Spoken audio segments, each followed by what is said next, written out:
Seja bem-vindo, speaker, para mais um vídeo aqui no Inglês da Vida Real, onde você vai aprender inglês de maneira mais simples, descomplicada, prática e da forma correta, da forma que você de fato tem que aprender o inglês. Então fica comigo aí se você quiser saber mais sobre o material que eu tenho aqui gratuitamente, que eu vou te entregar ao longo de 2024 para você aprender de uma vez por todas e se tornar fluente em inglês. Meu nome é Thiago, eu sou auditor da Receita Federal e sou também treinador de memória, leitura, aprendizagem e vou te ensinar de fato a como dominar os princípios da aprendizagem, especialmente em línguas, no caso aqui o inglês, para você facilitar e acelerar os teus estudos e a tua aprendizagem. Se inscreve aqui, ativa o sininho, deixa teu comentário depois, vamos junto, vamos para cima. E nesse vídeo vamos falar um pouquinho sobre o tão famoso do e does. Vamos entender de uma vez por todas o que é o do e o que é o does e como memorizar isso. Ready, set, let's roll!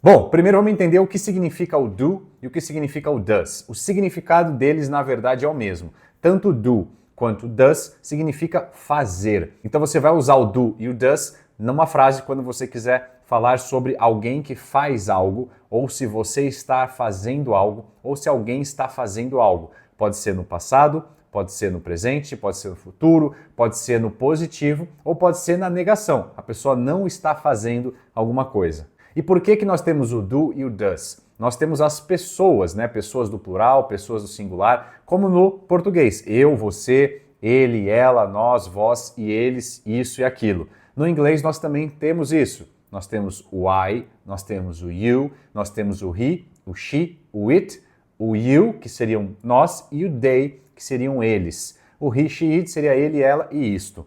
E aí você vai utilizar o do para algumas dessas pessoas e o does para outras. Então essa é a primeira coisa que você tem que memorizar. Tiago, quando que eu vou utilizar o do? Olha só, você vai utilizar para I, you e you, que seriam você e vocês, we, que seriam nós, e they, que seriam eles. Então 5 pessoinhas usam o do. E o does você vai utilizar para 3 pessoinhas que sempre andam juntas. He, she, it.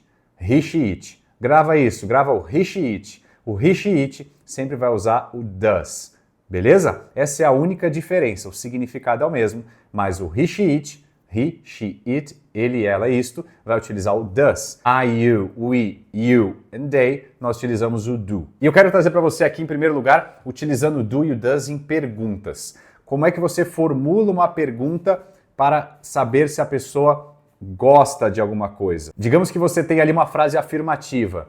You like pizza. Então, você gosta de pizza. Essa é uma frase afirmativa. You like pizza. E você quer perguntar para a pessoa se ela gosta de pizza. Você vai colocar algum dos dois na frente, o do ou o does. Qual que você vai colocar? Sendo que nós estamos falando de you like pizza. A gente está em qual pessoinha? You. You a gente usa o do. Então você vai colocar o do na frente e o ponto de interrogação no final. You like pizza vai se tornar do you like pizza? You like pizza? Do you like pizza? Você vai simplesmente colocar o do na frente com um ponto de interrogação ou o does na frente com um ponto de interrogação. Mas, detalhe, digamos que seja uma pessoa, ele. A gente vai falar sobre ele. É outra pessoa, não é eu nem é você, é ele. Então é he. E aí a afirmativa vira he likes pizza, porque quando você tem o he, she, it, você tem o verbo com o S no final na grande maioria das vezes, tá? Tem algumas exceçõezinhas, mas para você entender, he likes pizza. E você vai transformar numa pergunta. Ah, Thiago, é só botar agora o does, então, e o ponto de interrogação? Exato, mas quando você colocar o does, imagina assim, o does já tem o S. Se ele já tem o S, não precisa do S no verbo. Então vai se tornar he likes pizza, vai se tornar does he like pizza, beleza? É a mesma estrutura. Do, does na frente, ponto de interrogação no final. Se for o does, como ele já tem o S, você tira o S do verbo. Outro exemplo. I know you. Eu conheço você. Do I know you? Olha só. Eu conheço você? Eu transformei numa pergunta. I know you, uma afirmativa. Do I know you? Uma pergunta. He knows you. Ele conhece você. Does he know you? Ele conhece você? Colocamos o does, tiramos o S do knows, beleza? Se for na negativa, simples. o do vira don't e o does vira doesn't. Então, I don't like. Eu não gosto. I don't like. Perceba que o do e o does, apesar de eu falar que ele tem o tom de fazer, de aceitar, de eu sim, eu faço, sim, eu como, ele não aparece, ele não existe uma tradução. I don't like pizza. Eu não gosto de pizza. O like já é gostar, eu gosto de pizza. O don't, ele nega, mas ele não tem uma tradução para o português. Eu não gosto, é como se fosse um não que a gente utiliza. Você não vai falar I no like pizza. I don't like pizza. She doesn't like pizza. Ela não gosta de pizza. She does like pizza. Ela gosta de pizza. She likes pizza. Ela gosta de pizza. She doesn't like pizza. Ela não gosta de pizza. Does she like pizza? Será que ela gosta de pizza? I don't play soccer. She doesn't play soccer. We don't play soccer.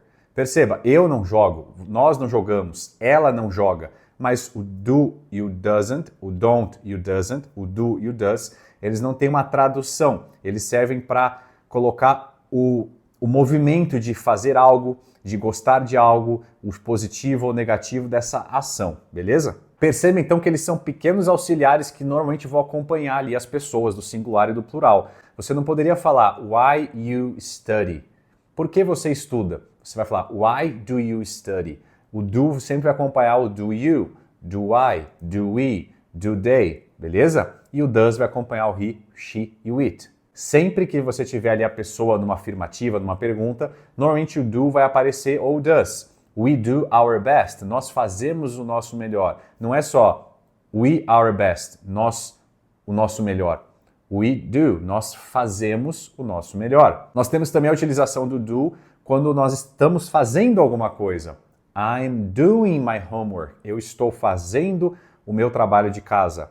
I'm doing my job. Eu estou fazendo o meu trabalho. E tem um detalhe que é o did. O did é o passado do do e do does, quando você vai fazer uma pergunta em relação a algo que aconteceu, e aí ele vai servir para todas as pessoas, sejam do plural, sejam do singular. Então, did I buy the car last month? Did I buy? Eu comprei o carro na semana passada. Como é uma pergunta, o verbo fica no presente, buy. Você não vai falar bought, que seria comprei. Você vai manter o verbo no presente, buy, mas você coloca o did. Did I buy the car last month? Eu comprei o carro no mês passado? Did you study yesterday? Você estudou ontem? Perceba, o did, ele mostra que eu estou fazendo uma pergunta em relação ao passado.